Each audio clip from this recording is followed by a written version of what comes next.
and Eliyahu was going to offer an offering.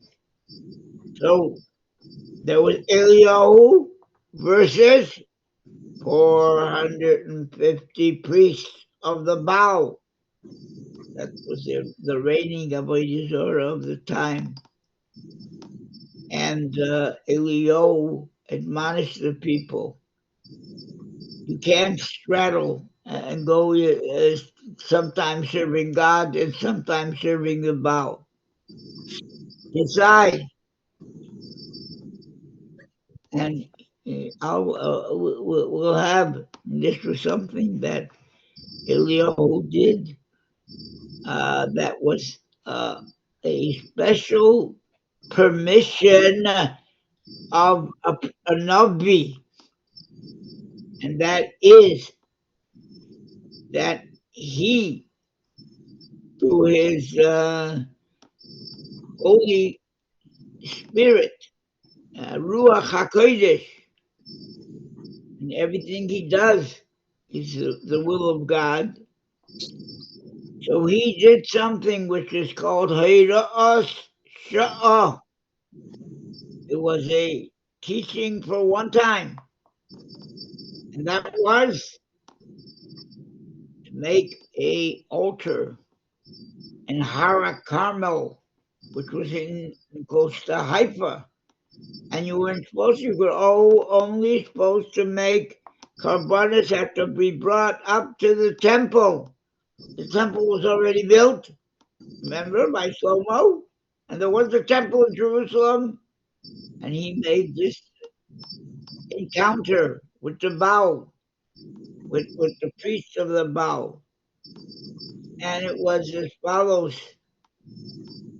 Each one would offer an offering, and the one that God sent down a fire from heaven to take the offering that was slaughtered and laying on the Mizbeach, that was proof who is God.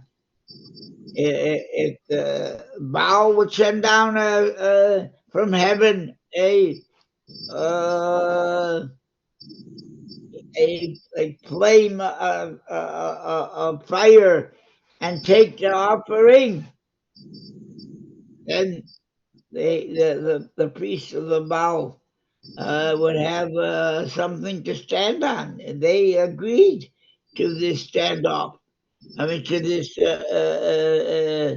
proof session. Who's God? God or the Baal? God forbid. And we and Leo told them, "Hey, you guys are the majority, 450 Nevi'ei Baal, and I'm alone, the priest of God Almighty. So you go first." And so they made a mizbech, and it's interesting. The Midrash there says an interesting thing. The cow, the bull that was selected to be the offering to the Baal, didn't want to go. He says, my friend, the other bull that was selected to go for God, to be offered to God, that's what he wanted. He didn't want to be offered to a Baal. So the Midrash says that Leo whispered into the ear of the cow, the bull that didn't want to go and be offered to the Baal and go on the Baal's mizbeach. Leo whispered into her ear and said, just like the name of God will be sanctified by his taking your friend and the fire coming down and taking your friend, you will have this same Kiddush Hashem, you will, by God's not taking you. and the Baal being disproved by no fire coming down. And so that was so the cow went and they slaughtered him and put him on the mizbeach. And they went first, and they did all kinds of incantations, but no fire. And Elio made fun of them. He said, "Call to your God," and he's not answering. Maybe he's asleep. Laughing at them. Maybe he doesn't hear well. Give him a hearing aid. But they were jumping and making all incantations on the and scratches on their bodies, and hopping and dancing around it, but nothing. And then Eliyahu called to God, and the fire came down and took Eliyahu's offering. And all the Jews saw, and they all cried out, Hashem hu Elohim. God is God. Hashem, the God of our history. Hu Elohim. Hashem hu Elohim. We say these psukim at the end of Yom Kippur davening. Hashem hu Elohim. And so he brings it here when that was a great proof, a great holy moment at Carmel. And that was only because to prove that there's one God, and Eliyahu did this sacrifice outside of Jerusalem and the temple, which is not allowed. But a prophet who can do a temporary, this was not for all time, chas v'sholom. Couldn't, it was only a one-time deal where you could offer a offering on a mizbeach outside the temple. Sure, before the temple was built, you were allowed to have mizbeach, and you could make the backyard a mizbeach and offer things, but not once the temple was built. It was prohibited. So he says here that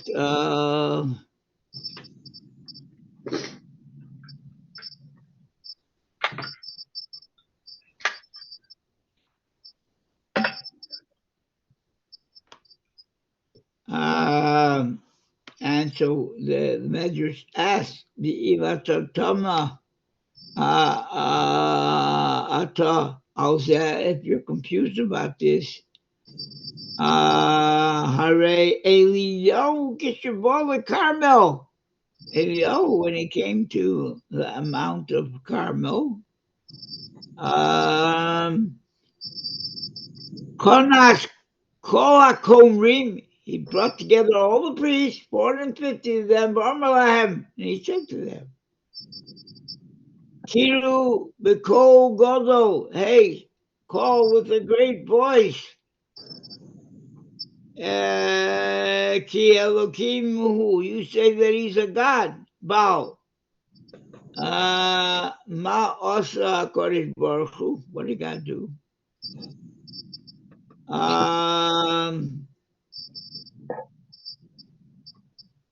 Hijim Koha Olam, God made the whole world quiet. Behistik Ali Yodim, and he made the supernal worlds quiet. Batachtonim, the celestial and the terrestrial worlds quiet. So that was a moment at Carmel. V'haya Olam Tohu Vavohu, and the world was in a state of nothingness. Kilu lo haya bria ba'olam, as if there was no creature in the world.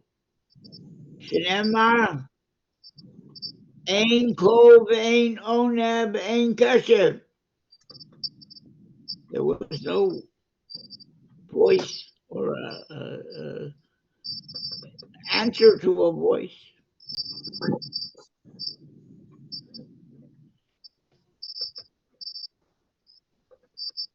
She'im Yedaber Hem Omrim Habal Anenu. They would say to the Baal, answer us. Alachas Kama V'Kama Kishadiber HaKadosh Baruch Hu. When God spoke, who al Sinai, when God spoke at Sinai, there was quiet at Carmel. And how much more so when God spoke on Sinai? Hishtik ha'olam. God made it quiet in the whole world.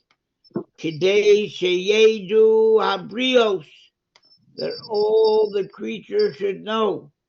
She'enuhu echus mimenu, that there's nobody beside him, beside God. V'omar anochi Hashem Elokecha, I am God, your God. Ulasi lovo ksiv. And in the future, it's going to say, and we say this on the Shabbos after Tisha B'Av, Anochi, Anochi, Hu Menachem. Twice, I am the one who will console you.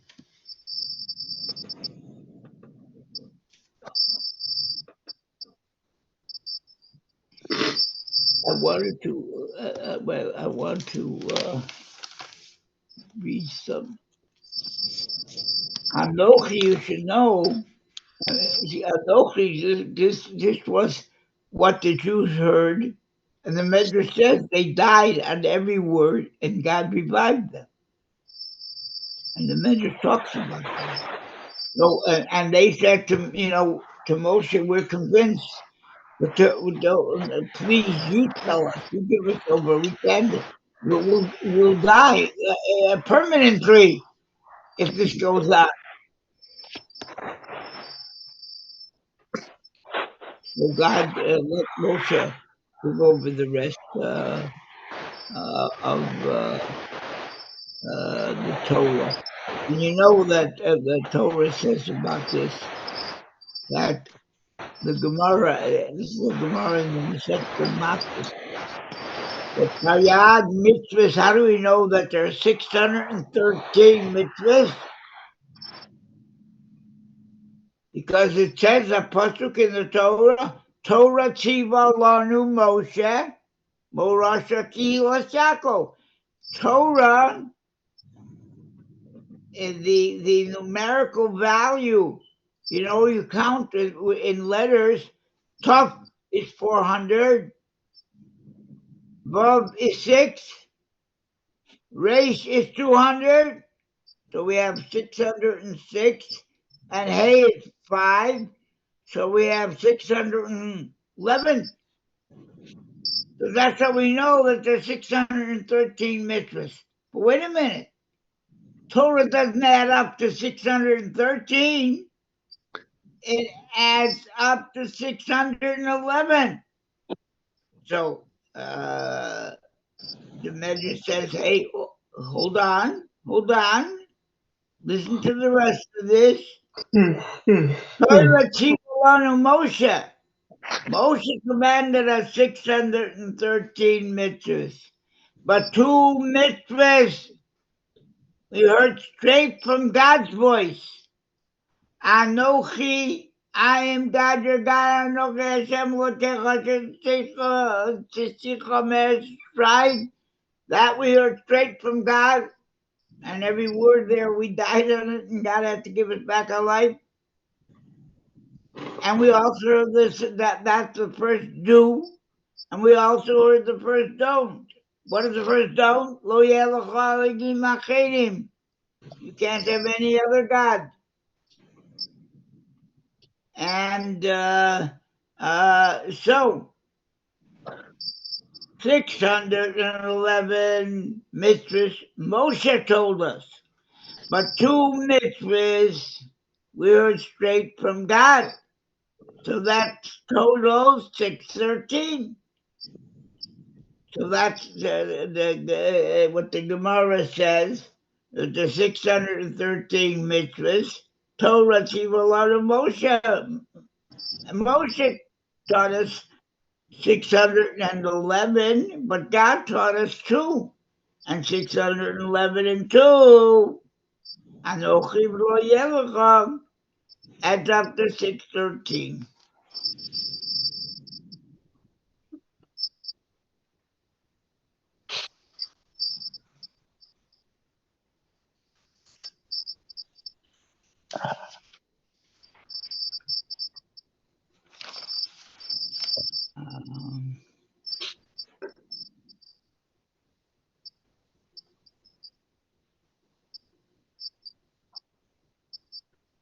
Just wanted to see one more piece, and then I want to turn to. I'll call. You could get onto it too. Because Brian gave you the instructions, but I want to tell something very important. And I'm going to read. It's Hey on page Gimel. It's Yisro Parshas Choptes, and section Hey. Another teaching on Anochi Hashem Elokecha. I am God, your God. By the way, the words Anochi, Aleph, Nun, Chof, Yud, the Gemara in Shabbos teaches that Anochi, Aleph, Anoch, I, Nun, Nafshi, my essence, Chof, Shabbos, in writing, Yehovis, I gave over. I gave over my essence in writing, the writing of the Torah.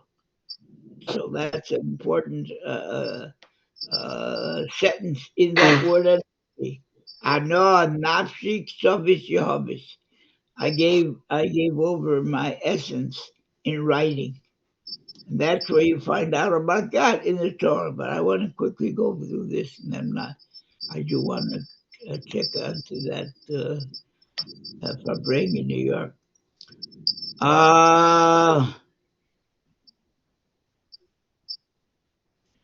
Okay. So the Midrash says over here, Omar Rabbi Abua, Moshe Lamelech Basar B'Dam.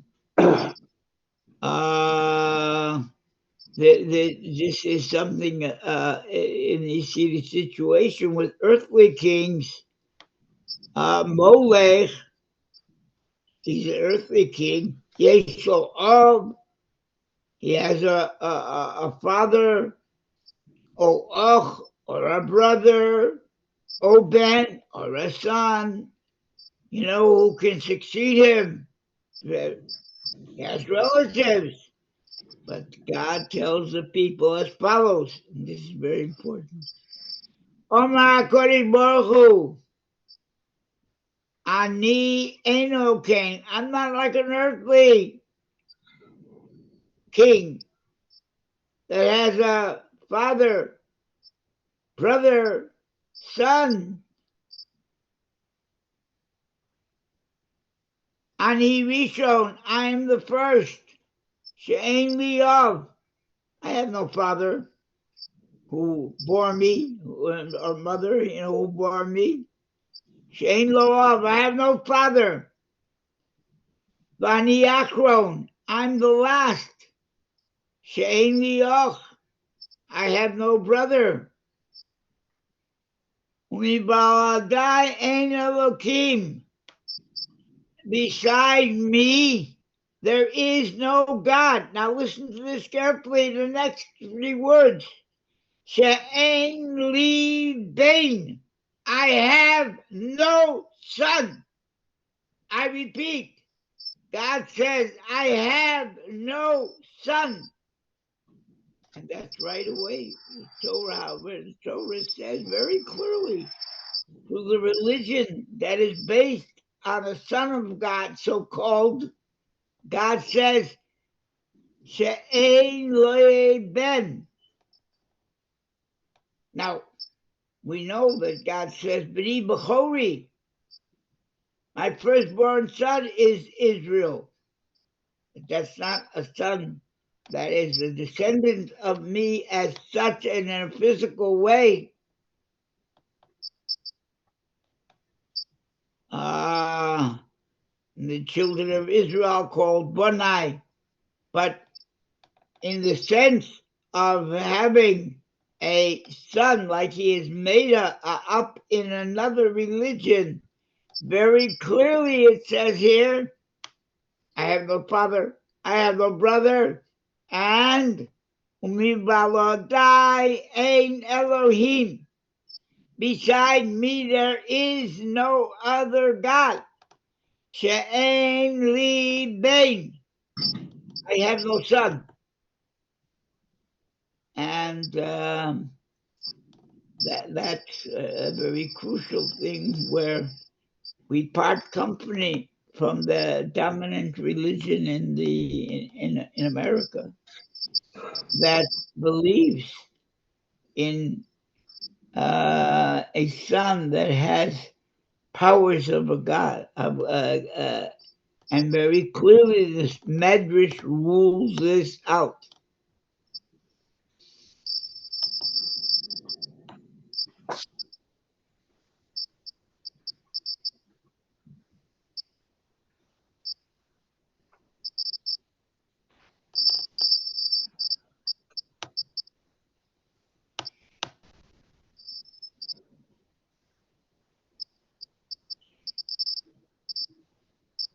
And again, these words God heard himself, and included in this is Anochi Hashem Elokecha. I am immortal. I have no father, I have no brother, I have no son. Hadohu Dichsiv, Anochi Higadati. I told Voshati, and I liberated Bishmati. I let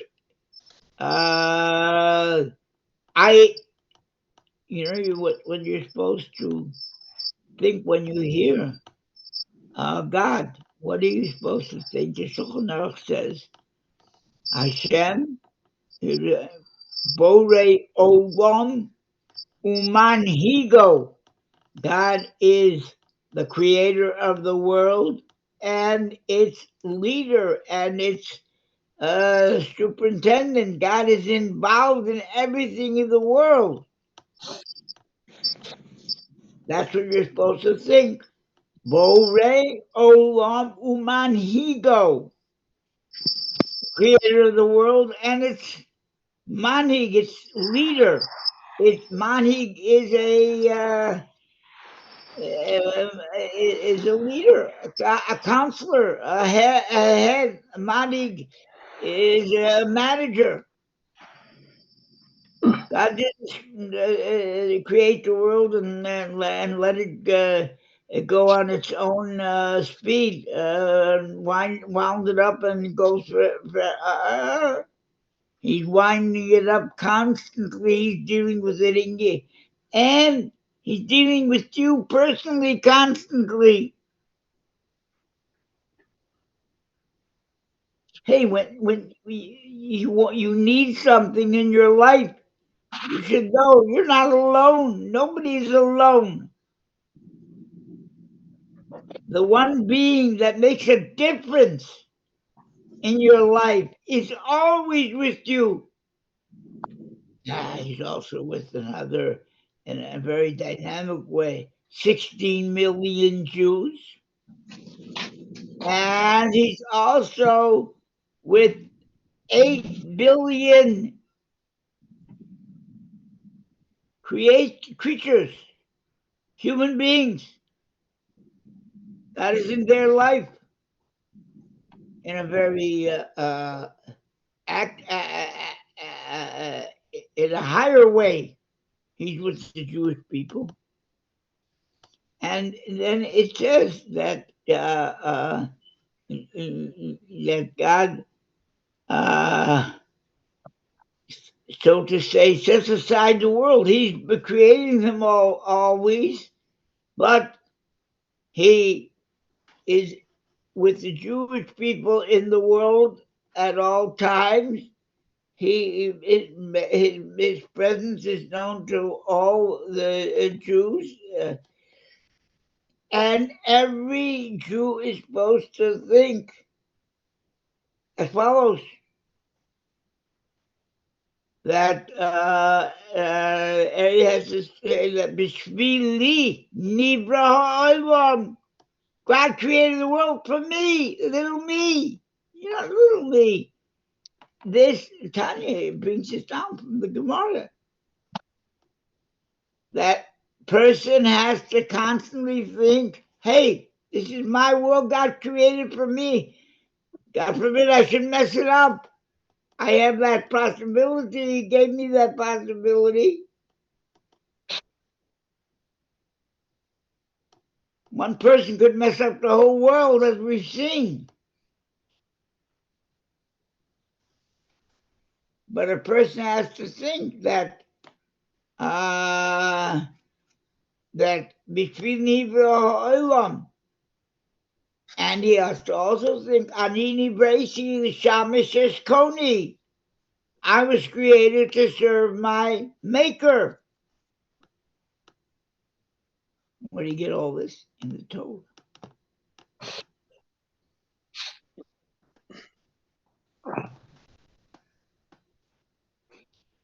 And again, this is these crucial words. Everybody should know them.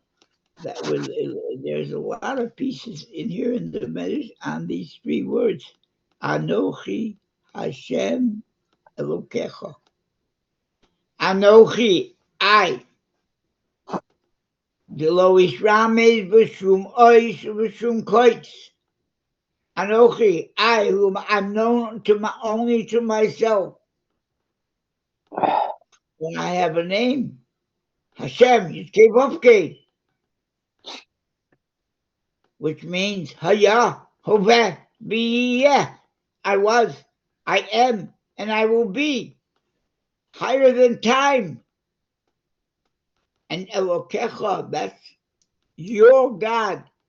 That's God the way he is in nature. Hashem is the way God is above nature. Ani is the way that God is to himself that nobody can ever grasp.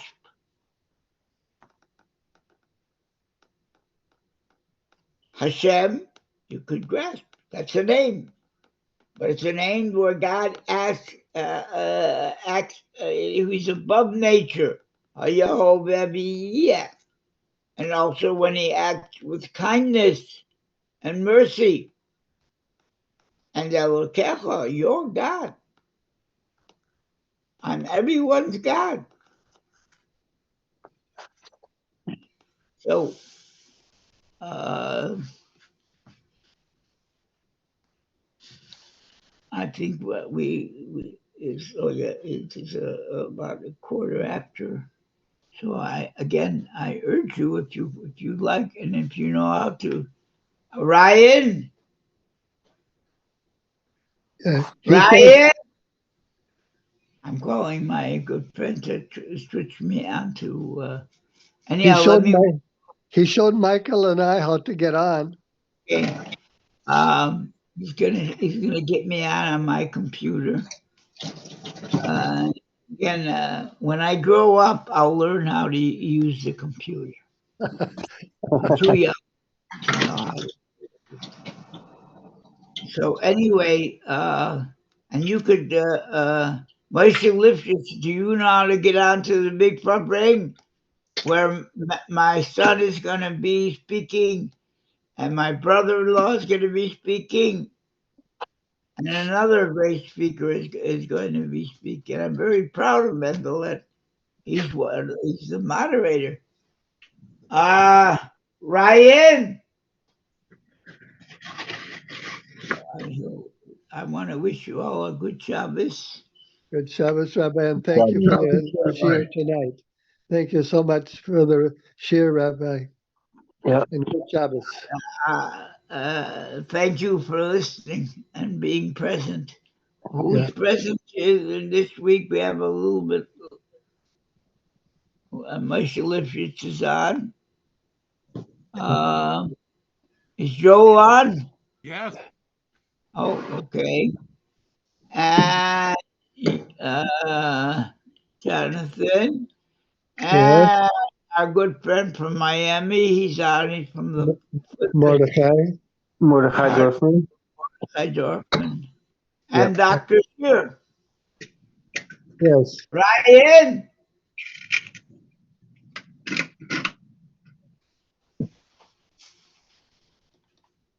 Well, I'm going to go get him. Yeah. I'm supposed to be here.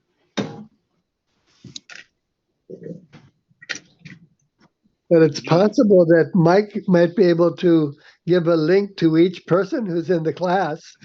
I think Mike can do that. You can do that. On YouTube. Done. You give it to anybody who didn't get it from Ryan. Everybody in the class got an email and a text with the link. Okay. Good. So everyone has a link, Rabbi. Everyone can go to email and go to the Farbrengen. Everyone can go to the Farbrengen just by going to the link that Mike gave them. Okay, Ryan is going to help me right away.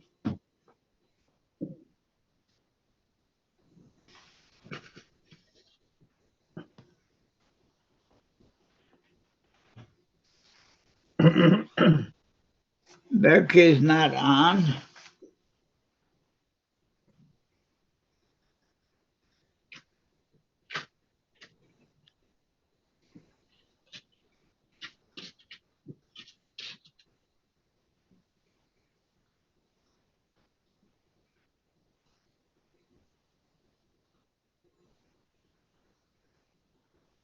Let me wish you all a very good Shabbos and receiving the Torah. And this is a very auspicious day. And I mentioned to you our Simcha. Yes. Recognition. But what can we do?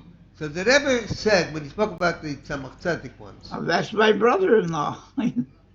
that the sun globe, is reflected Rabbi in Lou. the ocean. You look on the ocean, you can see a reflection. You don't hear him, do you? You look on a river. No, I'm going to go to where Mike look in a gave tub us of the water, email you'll link, see and then I'll see a him. reflection of the sun. You have a pot of water, even one single drop of water, the entire sun globe. I see him right now, Rabbi Lou. I see is right reflected in that drop of water. It's in the Rebbe's letter of Yud Gimel. But you can't hear him. No, can't hear him, but I see him. As long as that drop is. Let me see this for a second, Rabbi. Whose greatness is impossible to fathom, and it's possible to be able to pretend that we ever be able to reach it. You should just know that even if you're a little drop, there's something you can do. It means doing something because not for yourself. It means doing biftoyim more. It means caring about somebody else's comfort more. It means caring about what does Hashem want more than I care about what am I going to get from Hashem. So the name is to help him. You heard about Ba'achai Yitain Aliboy L'chaim L'chaim. You should be We should see the ultimate, the Geula, the B'dishira, L'osek Lavoi, and as it says, that Tzipora will be in the front, the Rebbetzin will be in the front together with her, and it should be B'karev Mamish now. Chaim. Amen.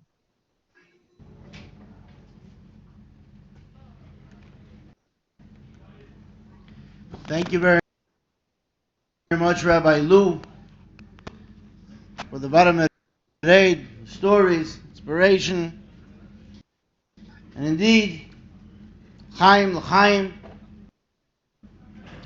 L'chaim, those that are with us all over the world, those that are here, L'chaim, Chaim. some of her stories, of her sensitivity, and I'd like to share a few anecdotes of her enthusiasm of the Rebbe's work.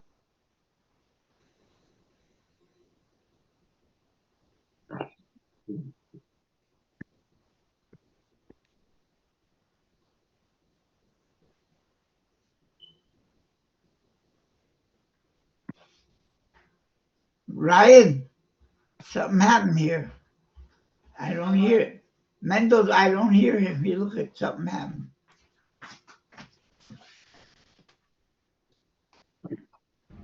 For the Neshei Chabad.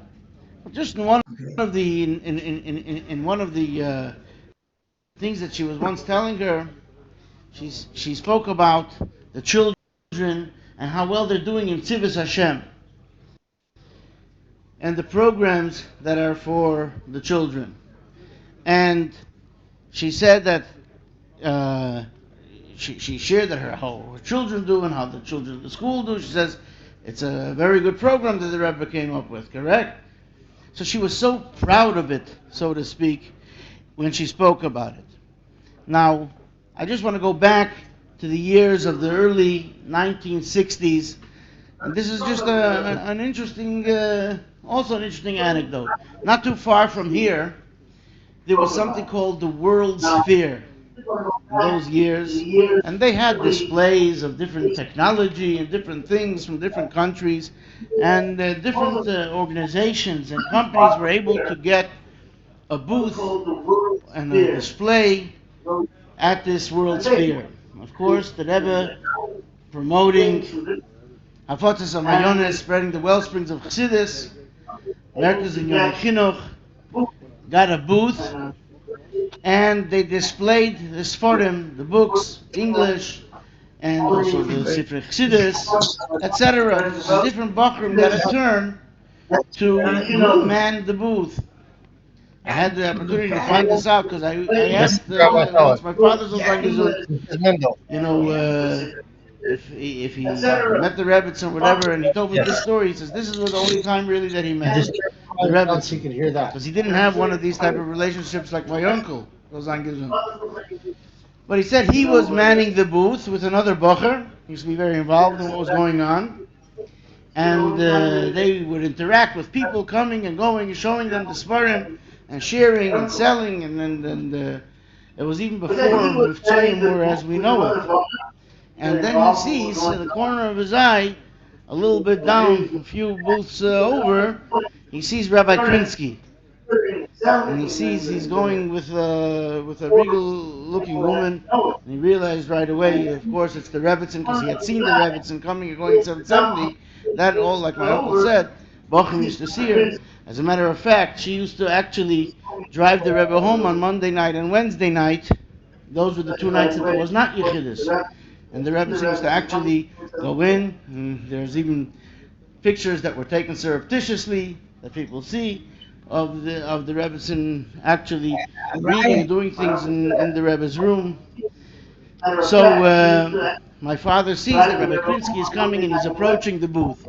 So the two Bachrim, they went a little bit into the corner of the booth. They didn't say anything, they didn't do anything, and Rabbi Krinsky actually approached the booth with the Rebbetzin and showed her all of the display and what they were doing. And then they went further, I don't know if they looked in the whole World Sphere, but she came special to see, and I'm sure she gave a report to the Rebbe of what was going on there. Now, Mrs. Hager shared with me, she had a very close relationship with the Rebbetzin. At one time, she usually used to meet the Rebbetzin, like my uncle said. The Rebbetzin used to put out cake and serve and what we call entertain, very classy, etc., like we all know. But at this point, the Rebbetzin unfortunately had fallen, hurt her arms, and she was ailing, and she anyway invited her to come, and nevertheless she met in the Rebbe's study, which is on the second floor of the Holy Home on 1304 President Street.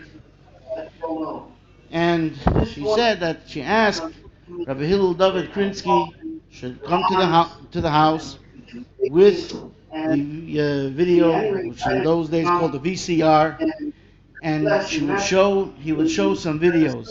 And I asked her what was it. He said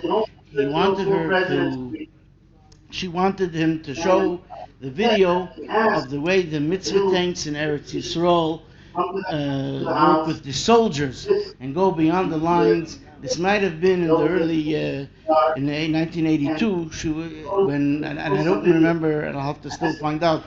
I do remember the video of the tanks with the soldiers, and she said, she told her, look what this younger man is doing and this younger light, what they do with the soldiers in Eretz Yisrael. And it's something also apropos for right now. But she wanted her to see it, and she was so proud of shluchim and shlichis and mivtzoyim and people who are going to go beyond and into harm's way. And she shared that she also said, look, the younger man, she was referring to Rabbi Kunyan, and this happened later. She says, look, he's going to go to Russia, an American boy, and in those days Russia was no cakewalk. I think it's still not. But in those days it was really tough. He says, look, he's going to go and try to find Sfarim and get Sfarim. She was very proud of what Chassidim were doing and projects of the Rebbe. So she shared with many, I've heard, and we've all heard many stories of how she was just so enthusiastic about every campaign and every mitzvah, everything that the Rebbe did, and sharing actually how it's done as we know. We're going to see another video of the Rebbe, and then we'll continue with the Farbrengen. She was just so enthusiastic about every campaign and every did. That's how it was done, as we know. You see another video of the Rebbe in film. They denkt me gaat veel die gas daar. Ja, sapjes to tibes. Het gaat binnen na de jaar. Ja, na veel als niet gewoon na hier was begonnen. We geven niet als Yeah, that's what you're aber listening dann to. ist es viele Administrationen kruien, weil manche was mir sagt, als man geht apazien, ich nehme zwar auf die Unionen, so dicke die Spate, die Stacke, die Hulaune, Jatte mit Chageri, wir sollen die Hulaune, sagt der Quatschstoff, der alte Rebbe, in dem Leben mal sehen, Jatte mit Chageri, nicht nur Chageri hier, nur noch mehr. Ja, Het had ik me bezoekt dat de Rebbe verloren de Rebbe te zien Remes. De eerste Rebbe te. Wat er niet verloren wordt. Steht in de man tussen de Yisro hier, van hier is Luden verloren de Rebbes. Als je maar dus als even Yisro maar zie je voor de zocht dus je kent vertrouwen.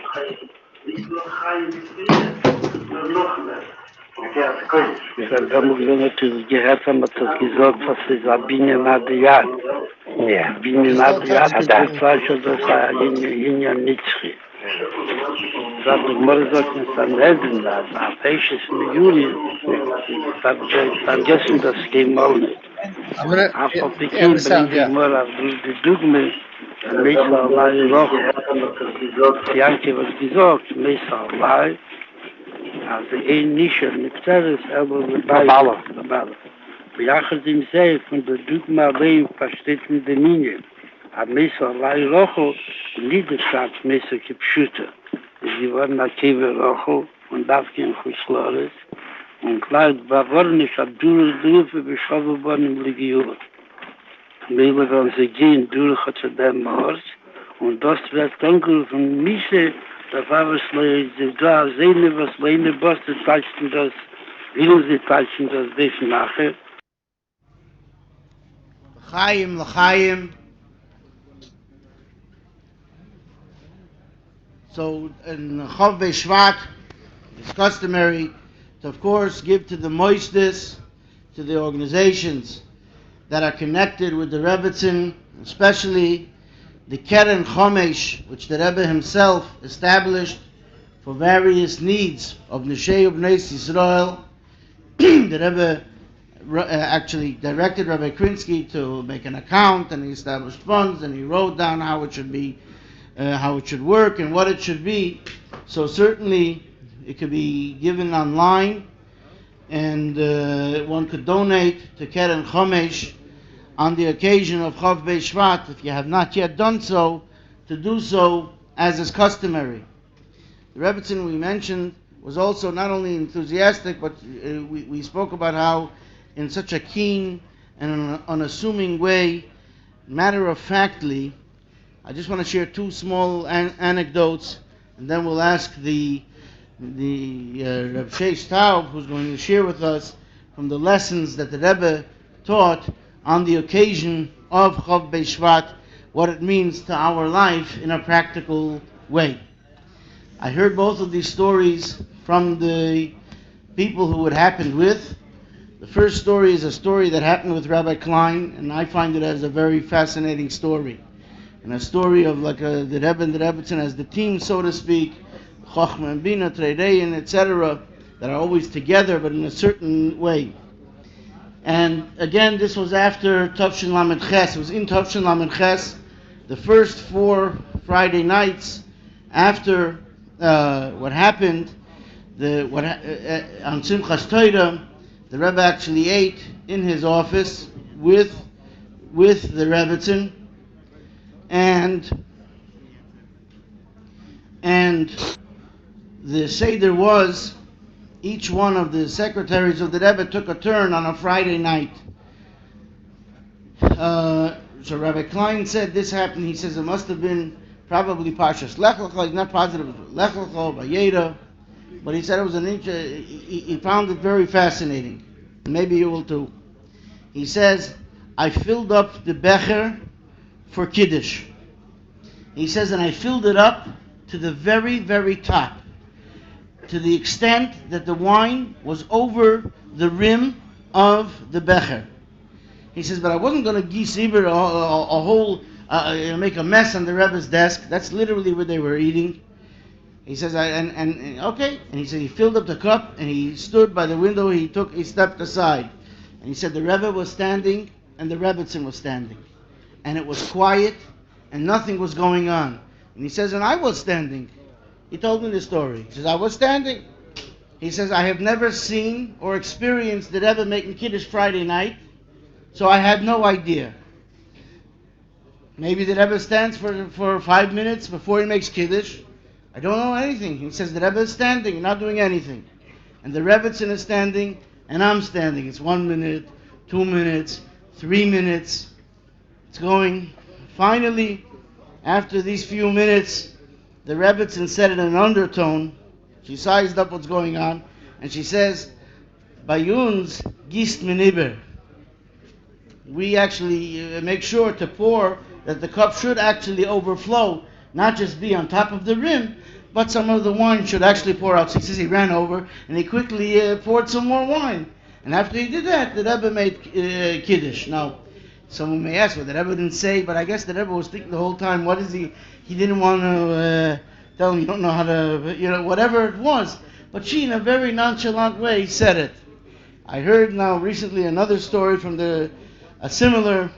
something very similar, and it was also in Tavshin Lamed Ches, and this time it was already more Mesuder, the Mashbakim were taking care, others, and they sat on a table, let's say on the L shape, so that the Rebbe sat here and the Rebbetzin sat next to him, And he says, and I used to stand in the corner. If they needed something, I'll bring it, whatever it is. And that's that.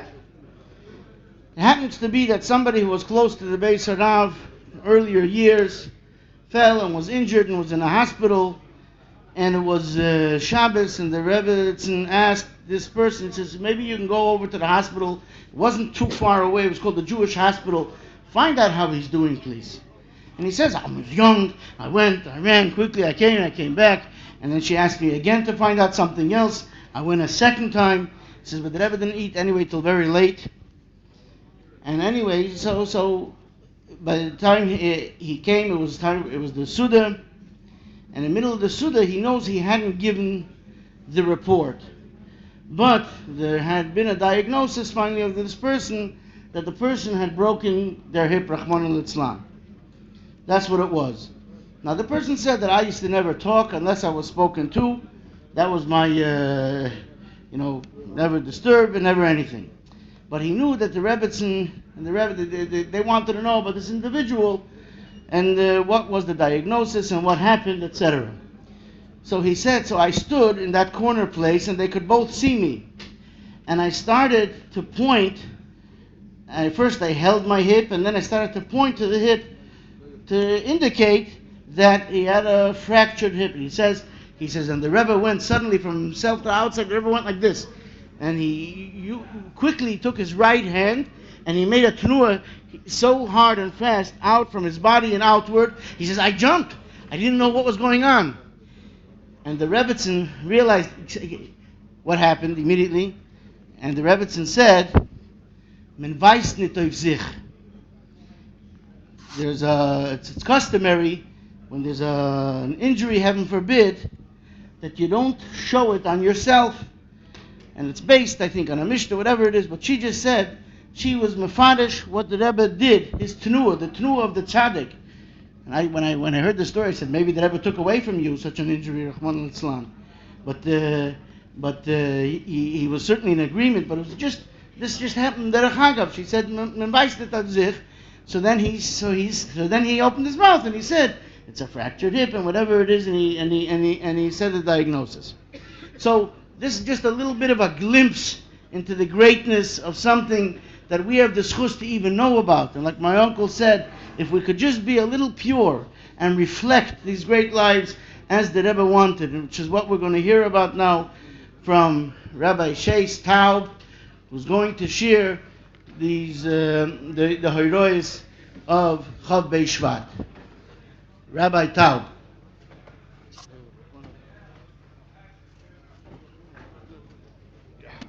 Rabbi Feller.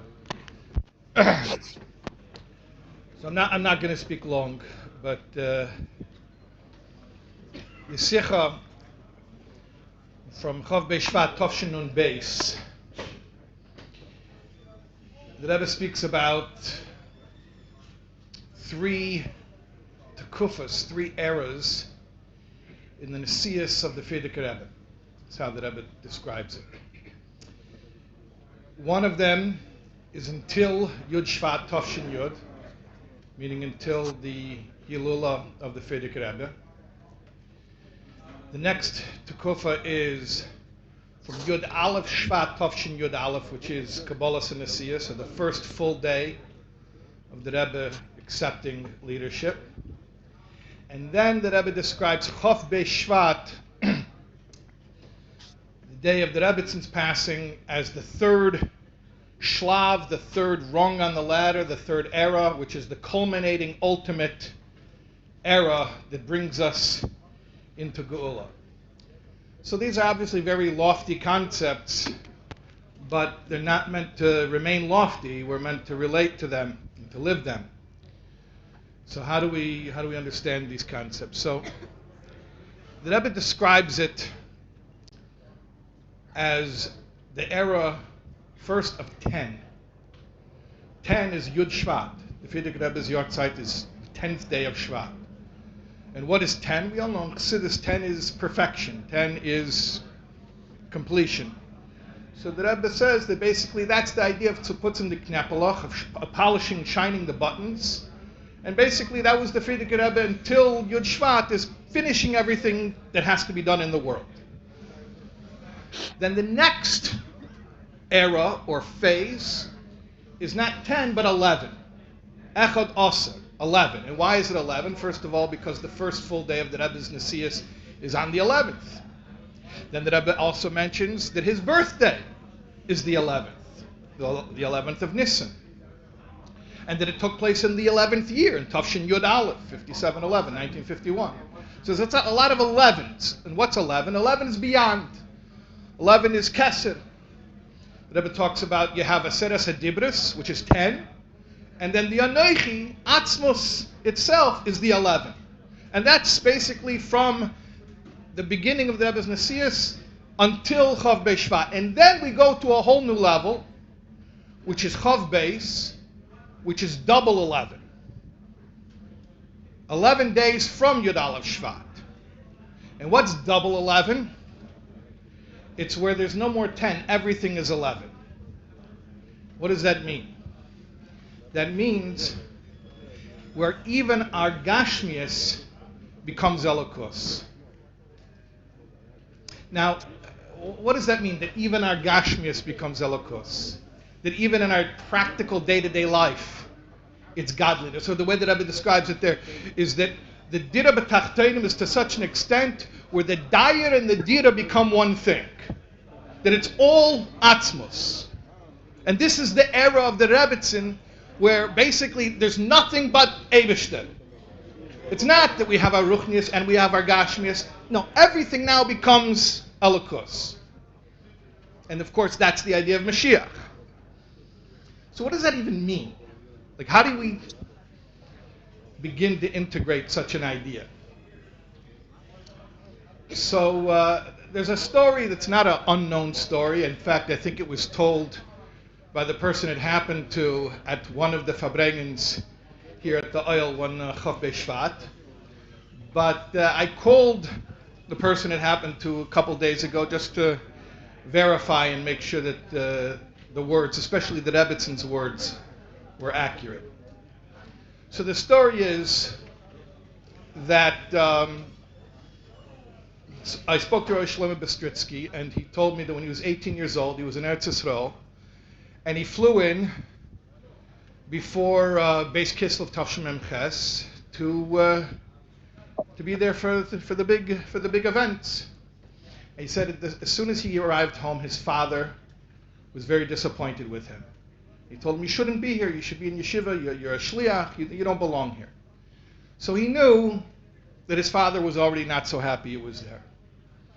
Then came the events that probably you're all familiar with on Beis Kislev, where Bacham were celebrating, were dancing, and the Rebbe expressed his disapproval.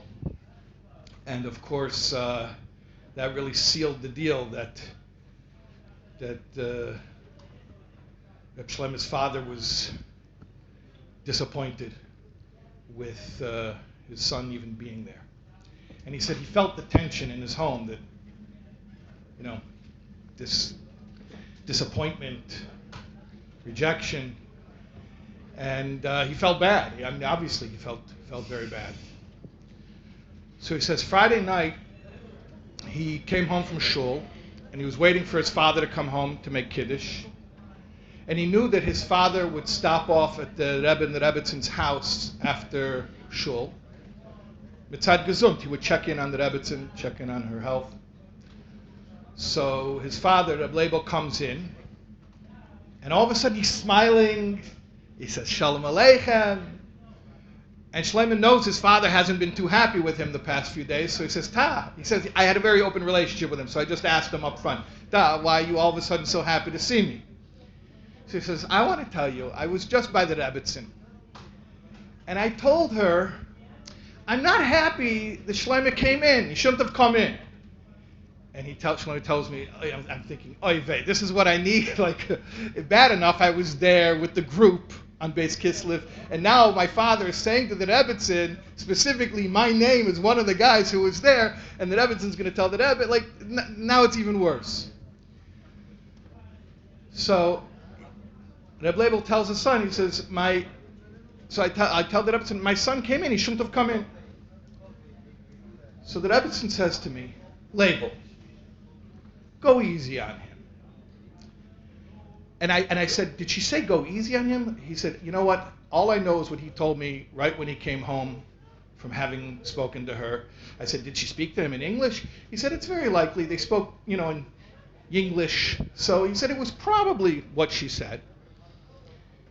She said, go easy on him. She said, in other kreisen, and I guess that she said in Yiddish, what are the Bachrim, what are they into? What's their gashmias? And I asked him, she said, gashmias? He said, look, again, I'm only telling you what my father said when he had just a few minutes earlier spoken to her, so I think he was saying what the Rebbetzin had said. But she said, in other kreisen, in other circles, what's the Bachrim's gashmias? It's very interesting that was, if that was the Lashon, but that's very interesting. The gashmias, what's their physicality? Movies. And then, by the way, I watched the video of when Rabbi Bistritsky said the story here at the Oil. I don't know if I should add this, but he told me that this is what his father said when he came back from the Rebbetzin. I'll say it. Girls. She says, what's so bad then if our Bachram's Gashmias is the Rebbe? So, with that loving limud zchus that only a mother could come up with, this father was able to embrace his son and tell him, I'm happy that you're here. And I'm not telling you the Hayarah is to dance when the Rebbe doesn't want you to dance, because the next day, Shabbos at the Farbrengen, the Rebbe doubled down on it and said, you know what? Even if they're excited, the Rebbe actually said, somebody asked me why I was so upset. And people theorized maybe it was a discussion. We don't know if it was a discussion the Rebbe had with the Rebbe. But the Rebbe doubled down and said, if they want to dance, they could have done it during their eating times. They don't have to do it during learning times. So I'm not saying the Hira is to dance. But what I'm saying is that the Rebbetzin is bringing out this idea in such simple, relatable terms. What does it mean that we're in a new era where it's all 11? That even our Gashmias is Elokus. That we're in an era of Mashiach where there's no more conflict anymore. Everything is Getlichkeit. It's that what is a Bacher's Gashmias is Rebbe. And I think, this is Bli Achrayas, this is just my understanding of the Sichos, that this is a theme in the way the Rebbe taught us to relate to the Rebbetzin and Chof Bei Shvat. There's a Sicha from the first yard site, from Parshas Yisro, Shabbos Parshas Yisro, Tavshim Mem Tes, and the Rebbe speaks there about the daily Rambam, about the 3 chapters of Rambam that day, which was Hilchas Shabbos. And it speaks there about Hamaver Eish Kol Shehu, somebody who lights even a tiny fire is Chayev, he's transgressing Shabbos. But when, provided Vahu, Shehei Tzorech Le'efer, if he needs the ash. The Rebbe explains that because fire can be destruction, and a malacha on Shabbos has to be productive. It can't be destructive, it has to be productive. So when is fire productive? Not when you're getting rid of something, when you're making something. So what are you making? You're making ash. What do you need the ash for? I don't know, shampoo. It doesn't matter what you're using the ash for. But the point is, people make shampoo out of ash. So the point, maybe charcoal toothpaste. The point is, you're making something. So the Rebbe teaches it like this. A maver eish, a person who has a spiritual excitement. Kol shehu, even the tiniest amount, it's good when, meaning it's productive, it's a malacha, it's considered to actually be affecting the world. Making a dira b'tachtena. Remember, malachas are whatever was done to make a mishkan. And we're making the whole world a mishkan. So what does it mean that your eish, that your excitement, your ruchnius is productive excitement? When it comes down to physicality. And like it explains in Igeres HaKodesh, Siman Tezvav, that Afer is when you take the wood and you burn it, and all the other Dalid Yisaides leave except for the Afer, and you have the Gashmias, Shiba Gashmias. By the way, that's a lashon that Rebbe uses. Gashmius shibagashmius. That the gashmius, not just the gashmius shibagashmius becomes elokus. So this is again the idea of taking the ruchnius and making it very, very, very practical, making it relatable, making it our taiva and our pleasure, so that it shouldn't be that chas v'sholem we have one compartment called ruchnius, and then we have another compartment called guilty pleasures. In the era of post Chav Bei Shvat, it becomes one thing. So we don't just learn the Rebbe's sichos because they're holy. We also learn them because they speak to us on an emotional level, because we're connecting personally, because we have a taiva for it. It's our pleasure, it's our excitement, it's our geschmack. It's all this concept again of there's no maila and mata. Everything becomes one. And also the Rebbe speaks in this same sicha from Parshas Yisro Mem Tes about the idea of the name Chaya Mushka. That Chaya is the Chayas, which means the Ruchnius. And Mushka is Belaz, it's a foreign language name. And that's the idea, again, that even the spirituality becomes physicalized, it becomes our physical life. Again, what does it mean? The Rebbe's Gashmias is the Rebbe. That what excites us and what we do to serve Hashem become one thing. Also, in that same year, Reish Chodesh Kislev Tavshim Mem Tes, there was a Siyam Sefer Torah that began the Sefer Torah in the Rebbe's house during the Shiva. It was a Sefer Torah that was sponsored by women. And the Rebbe spoke about the idea this is a Sefer Torah that was written by women in honor of a woman. And the Rebbe spoke about the idea, what's a woman? I know that's like a big thing today, right? What is a woman? Okay, so I'm going to tell you, what is a woman? The Rebbe said the Oves and the Emois were one unit. But what happened was the hashpois, the energy that the Oves gave off, only reached the physical world because of the Emois. And so too, the Rebbe says, Nisiei Chabad, that their hashpah became present in the physical world through their Rebbetzins. Very, very, I don't know if you call it shocking words, but new language that I'm not sure that before that you find things said so clearly. The role of a Rebbetzin is to take the Kedusha and make it tangible. Again, like the Rebbetzin told Leibel Bestritsky, the Bachram's Gashmias is Rebbe.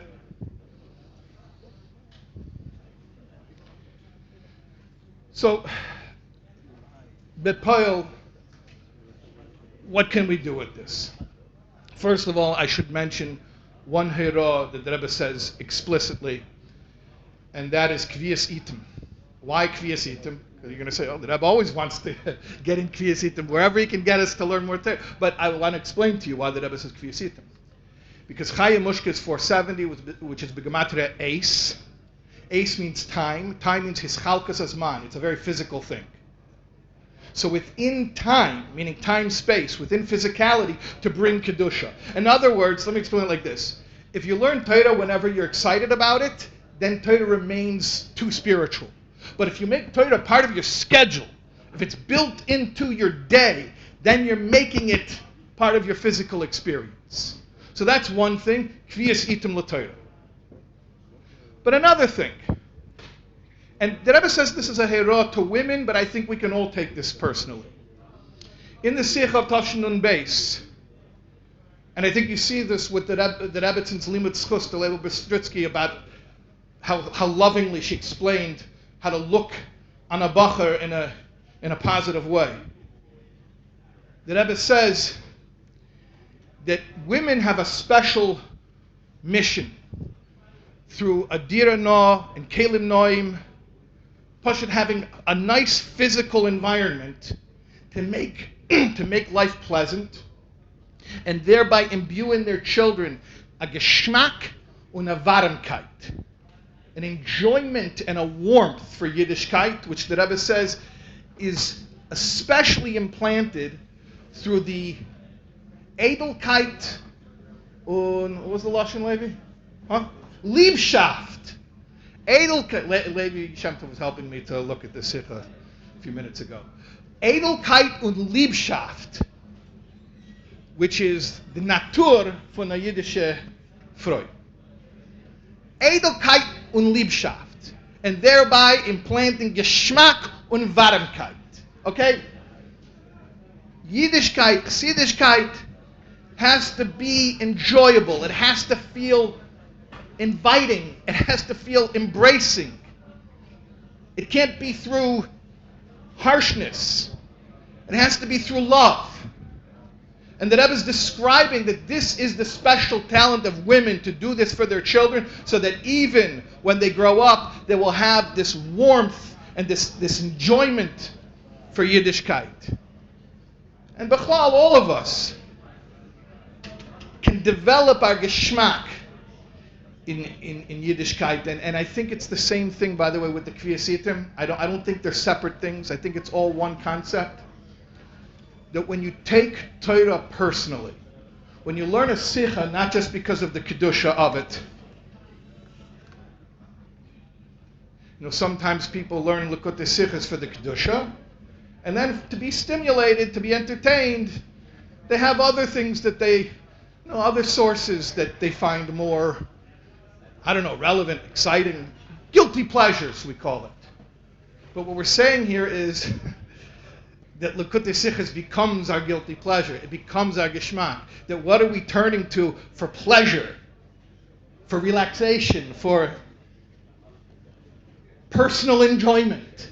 Not just because it's our duty, but this is what I like. Is also Likutei Sichos. So when we learn Chassidus in a way that we know that it's not just Hoicha and Yonim, but it's very, very relatable, then it is Geschmack. When you learn a Sikha and you know it's speaking to you, about you, trust me, there's no pundit on YouTube, lahavdil, that can come close to that level of Pashut Mitzad the Nefesh Ba'amis, that level of enjoyment. The Rebbe becomes your Gashmias, not just your Ruchnias. So this is the era that we're in, the post-Chof Bei Shvat era, which the Rebbe calls the ultimate Shlav. This is the era that brings us into Geula, where there's no longer a division and a dichotomy in our own lives, that everything becomes Elokus. So it should be with a Geschmack, with Liebschaft, Warmkeit, all those good things that the Rebbetzin represents, and we should not just see it in the Rebbetzin, we should see it and live it in ourselves. Thank you very much, Rabbi Taub.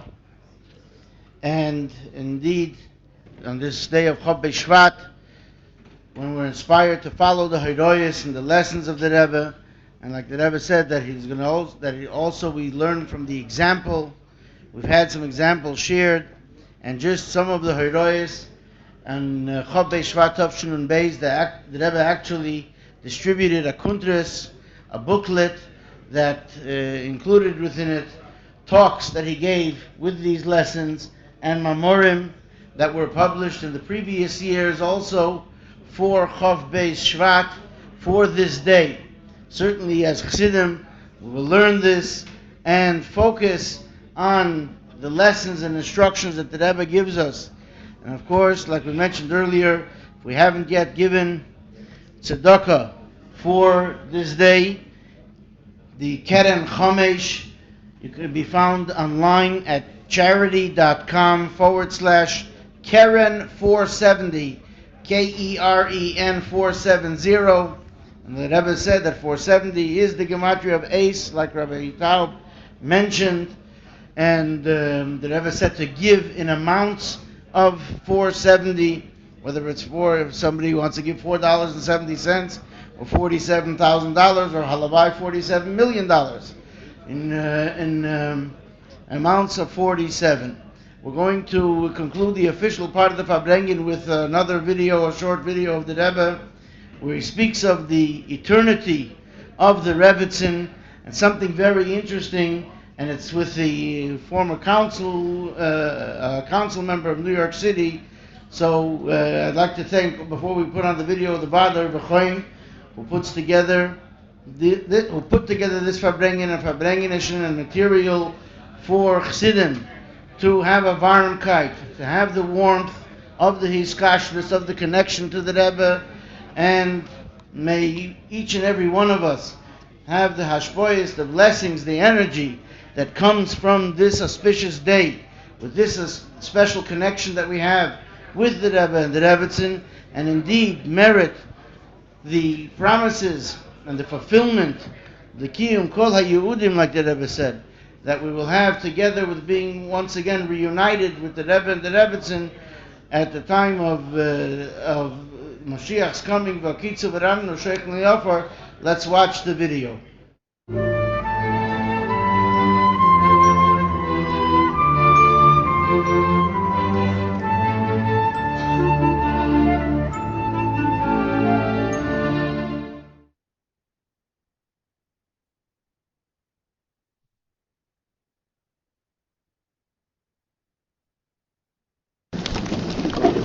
Bless you for your kindness.